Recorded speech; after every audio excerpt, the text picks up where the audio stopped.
პოსტი გქონდა მარკეტერის Instagram-ზე, ძალიან საინტერესო, მეც კი მომწონს ეს პოსტი. ძალიან კაი პოსტია. არის ახალ ფილმზე, ოდისეაზე, ესეთი განმარტება გვაქვს ჩვენ გაკეთებული, რომ შესაძლოა მთელი ცხოვრება გაატარო ყველაფრის კონტროლში, მაგრამ ერთხელაც აღმოაჩენ, რომ თავარი სწორედ დანებებაა. ოდისევს არ შეეძლო ზღვისა და ქარიშხლის დამორჩილება.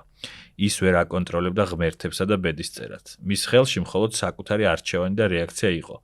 სიმშვიდეც სწორედ იქ იწყება, სადაც ყველაფრის კონტროლის სურვილი მთავრდება. დანებებაზე მე უფრო ვიტყოდი, რომ აი რეალობის მიღება რა, თუნდაც ის მარცხის მიღება, დანებება ჩემთვის აყავთ როცა გავჩერდი. დანებება ის იყო, როცა მივიღე ის ფაქტი, რომ მე დავმარცხდი. ეს იყო რეალობასთან დანებება რა. მაგრამ ეს არ არის რაღაცა მარცხი ამ დროს პირიქით.